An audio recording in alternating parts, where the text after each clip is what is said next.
Hey everyone, welcome back to the channel. Today we're going to be talking about a May 2026 Canmore Real Estate Market update. It's feeling like May on the West Coast right now. We got lots of rain, lots of moisture. The news thinks we're flooding, all of that fun stuff. Let's talk about the Canmore Real Estate Market and know your place isn't flooding. Do you want to start with talking about Canmore? Sure. In May, there was 53 sales. Uh, the average sale price was 1,566 and change million. The average square foot price was 889, and the average days in the market was 47. In Banff, we saw 5 sales. The average sale price was just over 808,000. The average square foot price was 694, and those were selling in an average of 60 days. Moving into the specific property segments for Canmore specifically, single family homes. We currently have 37 active properties. This is from the start of June. Sales were 10 in May. The average sale price was just over 3.2 million. So pretty high sale price for single families that month. The average square foot price was $923 a foot. And then we saw an average of 56 days on market to sell. Townhomes, we had 30. There's 38 active at the end of May or start of June. There was 14 sales. The average sale price is about 1.3 million. $695 per square foot and 57 days on the market. Apartment sector, we have 44 in our active inventory sector. There were 16 sales in May. The average sale price, 879,000. The average price per square foot was $848, and we took an average of 32 days on the market. Half duplexes, 8 active on the market, 4 sales, 1.5, almost 1.6 million was the average sale price, $701 a square foot, and 69 days on the market. Moving into short-term rentals here. Hotel condo, we have 18 currently active. 5 sales were recorded in May. The average sale price was $1,038,000. Average square foot price, a flat $1,300 a foot, and we took 48 days to sell on average. 5 tourist home active on the market, 4 sales, 1.652 and change million. $1,292 per square foot and 30 days. This is a market where we aren't seeing a bunch of inventory. No. And we talked about this last month, and I thought we'd pick up. Mm-hmm. There has been a few more, even in the last 2 or 3 days, that you and I have noticed. Yeah. A couple of clients are calling on those, so we Yeah. could definitely use some more inventory in that sector of our market. Well, and it's kind of one of those things because I feel like the resale market is kind of been hurting for inventory, but I think that the appeal to the general public seems like there is quite a bit of inventory, and it's because of all the pre-sale stuff that's happening. So that's kind of just putting the resale inventory low number on the back burner Yeah. just because of all the pre-construction hype, right? We just saw Timber Peaks do its thing, and now Cadence Pond's talking about doing its thing. So there's just people are who have been waiting. Um, Whether or not I think you should wait is a whole nother conversation. Um, but yeah, I think that there is a lot of people who have their eyes set on the pre-construction stuff just because it's kind of what's happening, and the resale Yeah. market has just been flatter. So that's kind of my perspective on the inventory levels there. I think the residential sector is moving quite nicely. I think we're seeing pretty steady numbers there as far as the sales go, the I think the inventory. days on the market have creeped up a bit. I'm not Yeah, positive. I'd have to go back and look, but the 56, 57, and 69 seem to be a little bit higher. I don't know what that average would be in there. Probably somewhere in the yeah, 50s, I would say. Maybe even low, 50s. So yeah, that's interesting to me. I don't think alarming. yeah. Just on the investment market, with the timber peaks that you talked about, we should see a massive uptick in those two sectors because those all pre-sales will end up in June. Yeah, and we'll make sure that we clarify what's resale versus what's pre-construction. But yeah, the sales Correct. volume for that will be insane, and the square foot price will look crazy as well. It will. It will. So Yeah. that's kind of in general. I think the market is kind of still doing its thing. I thought it was a pretty good month in general, but let's talk about some year to date stuff. So sold listings year to date. For 2025, we had 205, and in Hmm. 2026 we have 194. So I mean, like we're talking 11 less sales year to date than last year. I mean, I think that's pretty bang on. The Especially 5 with year the average is sales price. Yeah. 216. Yeah. So overall, I think that's pretty solid numbers. Yeah. And end of month active inventory, 149 and 25, 153. So pretty close. The 5 year average is 135. The average sale price. So this is where we can see the market still growing.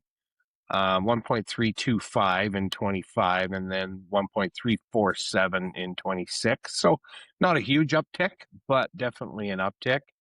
And the 5 year average 1.244. So things are trending well here. When you read off the hotel, condo, and tourist numbers, it wasn't that long ago that you and I were having doing these videos and talking about $1,000. Yeah. And so things are creeping up in that market for sure. Well, and I think that kind of ties into just talking about the statistics you just provided and how that's kind of changing is I think it's really being a mirrored image of the luxury market. Um, in May, we really saw a lot of luxury properties trade, Yeah. specifically noting that higher average sale price for the single families. We had another $8 million silver tip place go. So that's kind of what, because I remember before last year, in the first quarter of the year, we saw really high sales. So it looked like our average sale price grew so much. Hmm. And then we were still chasing that number for 2026. And now we've passed that number because we finally got an $8 million sale ourselves. Yeah. It's just kind of how it works when you're dealing with a lower volume of sales in a market like Canmore compared to, you know, a place like Cochrane or Calgary or wherever else that just traditionally has more sales. Yeah. But it's interesting because I do think that the luxury market is changing, and I think in turn that's kind of what's starting to push the average square foot price. I think it's making the more entry level stuff start to get a little bit more expensive. I mean, we're seeing Silvertip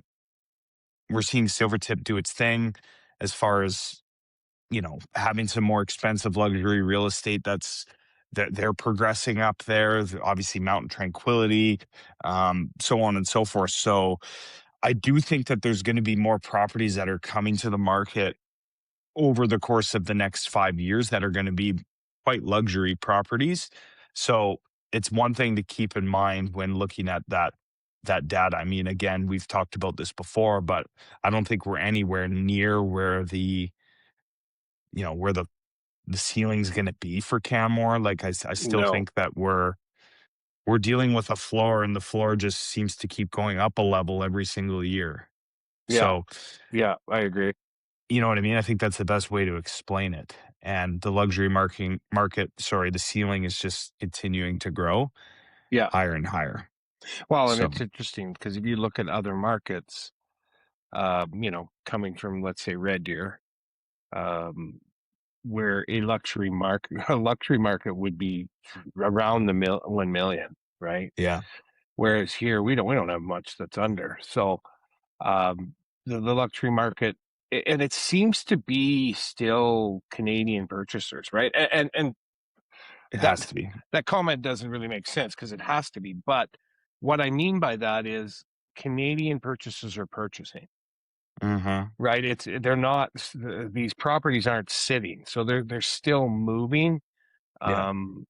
So that's really really quite Yeah, I good. mean, adding that foreign ownership back into the market, if that does happen, is definitely gonna just continue to show why Canmore's really a world-class mountain destination and Yeah, not just considered a small mountain town in Alberta anymore.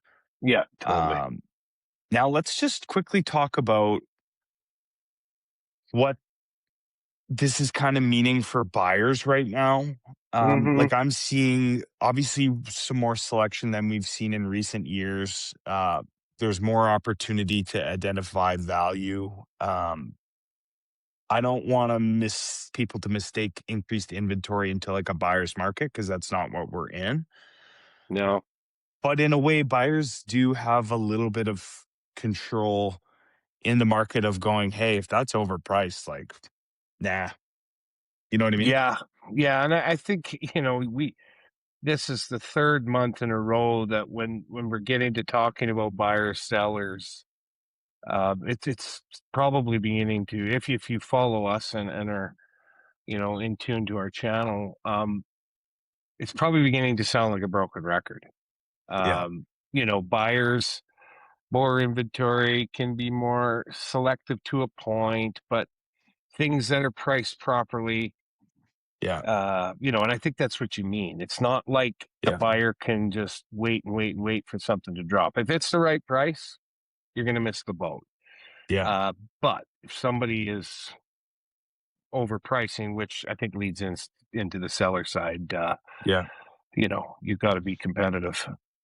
I do think though, like it's a good point that you mentioned broken record because it does sound like that, especially when in the past it seems like the camera market's been evolving so much.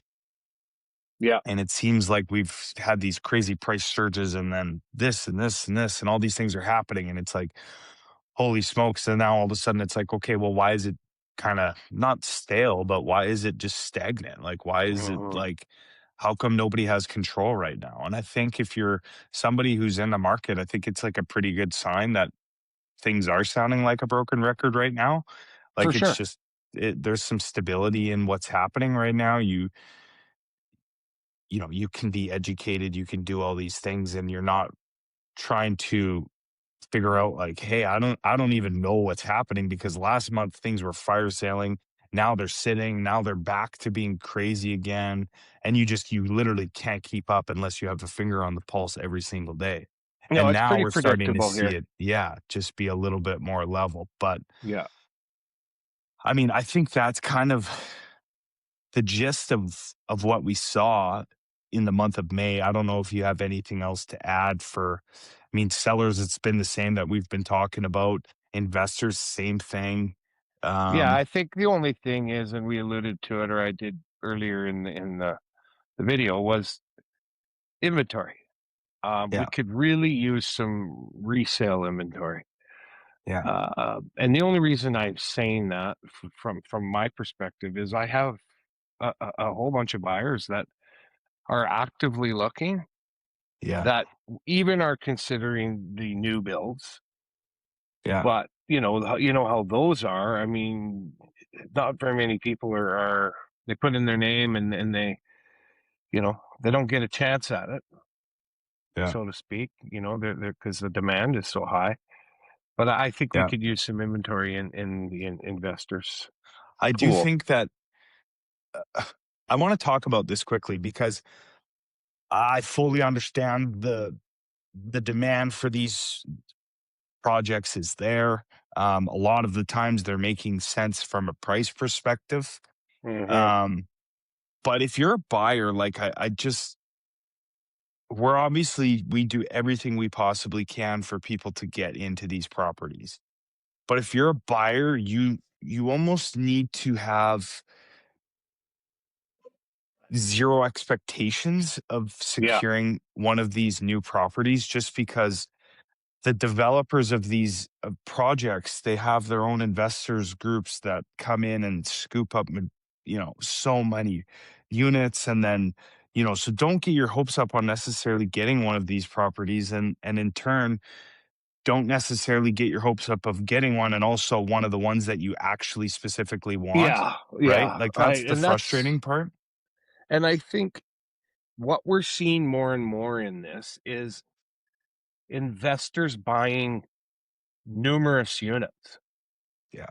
right? In these, so typically when you'd put your name in, it would, and it still does to a certain degree, but if there's 15 people above you and, there's 80 units and, or 20 people above you and there's 80 units and you got a couple investors gobble up 8, 10, 12 units, it doesn't take very long before there isn't Yeah. a lot available. So Yeah. and for me, I think the number one thing, yes, new, yes, you're buying today's price, but really, really take a look at your square footage. And Talk your to, layouts. that's what I mean. Talk to somebody who understands the rental market. Yeah. And you're seeing some of these units, and they're not all bad, don't get me wrong, but you're seeing some of these units where you got a 3-bedroom or a 4-bedroom, you have one parking stall, Yeah. you have enough to sleep 8 or 10, but you can only host, Yeah. 6 people around a table or 6 people in the dining room, Yeah. or so I mean, really understanding maybe it's an owner's locker, maybe it's a separate storage, just little Maybe things it's a that, bedroom with windows. Like now, sometimes these bedrooms, they don't even have windows. yeah, a lot of times they're And I inside rooms, understand the right? developers maximizing space so that they Yeah, can put as many units in there and generate as much money in their pocket at the end of the day. That's what they're yeah, doing.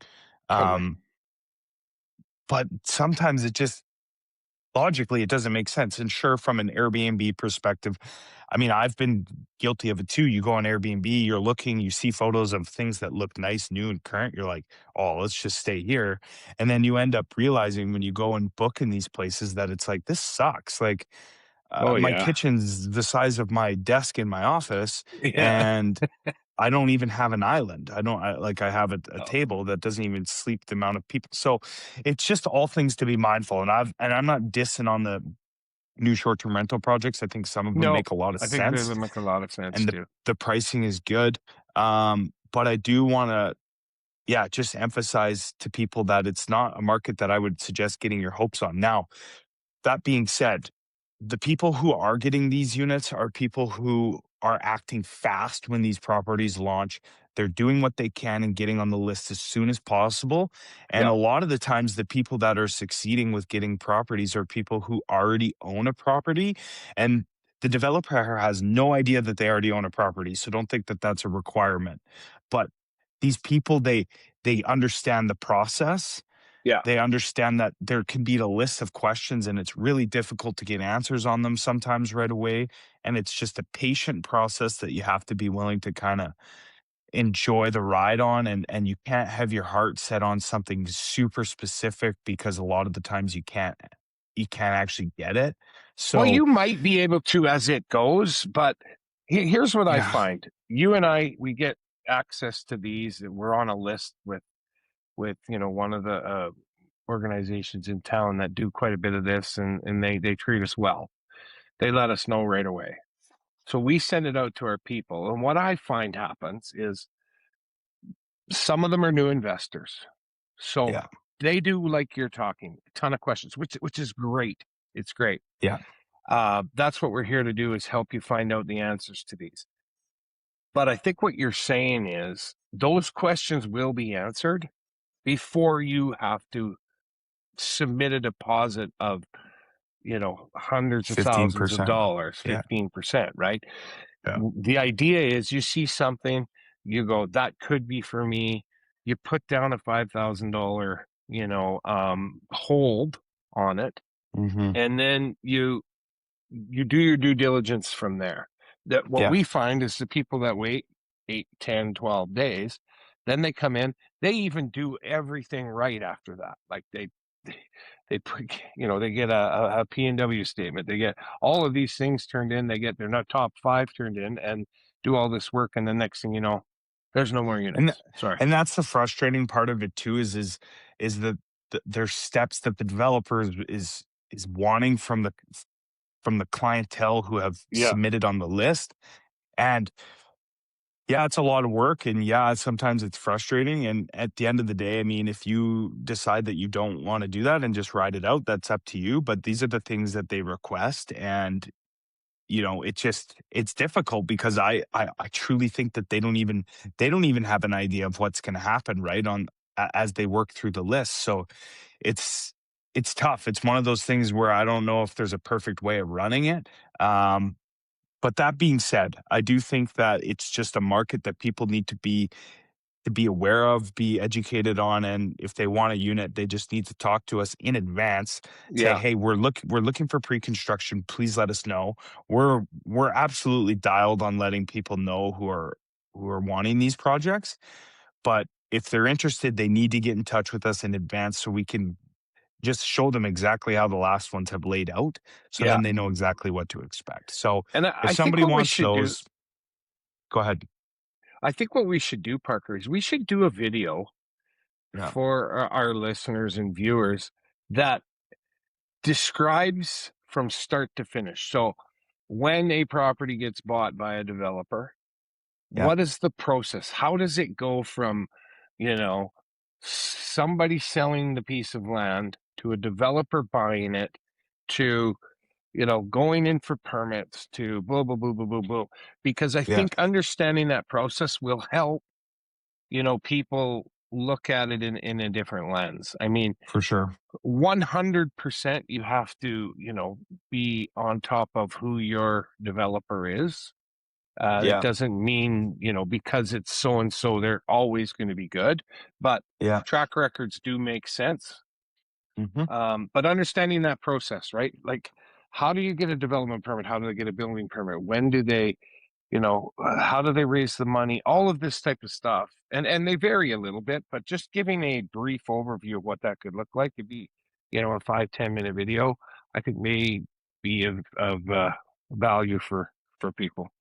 yeah. I think that is a great idea, um, and that way people can understand the process for sure. Yeah, yeah. Okay, well, I think I mean some final thoughts. The inventory's up, demand is keeping pace. Obviously, you guys are kind of educated on what the numbers are telling us right now. I think that we're going to see some more consistency rolling through the summer, Yeah. and we'll just see what happens here in the month of June. Obviously, we've got a ton of water, so it'll be interesting to see how that affects the June performance, right? If people are just kind of waiting for all that stuff to settle down, it just It's probably seems, put some fear into people yeah, because of, 2013. hmm, I drove by Cougar Creek, which many of you know was basically over the banks in yeah, 2013. You'd barely get your feet wet walking through there, even in the highest amount of water. We did have yeah, some issues in South Canmore here, but that's all groundwater. I mean, yes, that has to do with rain, but you know, typically there hasn't been any really flooding issues anywhere, so to speak, as far as overflow of rivers yeah. and creeks. I mean, Yeah, high rivers, in my opinion, are a good problem to have in town because it means that we're getting moisture. We've got snow. The summer's not going to be, hopefully not smoky, right? So it's like, I mean, I'd yeah, rather deal with a high river for a couple weeks. yeah. Now, obviously, if you live next to the river and you got some water coming in your basement, yeah, you might not be a fan with what I'm saying, but Which never happened here this time. I mean, we didn't have no, anything come in from the no. river. No. But in general, just the moisture is good. So we're thankful for that. And we look forward to kind of seeing how the rest of the Canmore real estate market pans out over the course of summer here, starting in a week. So we look forward to coming at you with more Canmore real estate market updates moving into summer 2026. But that's all for now. Take care.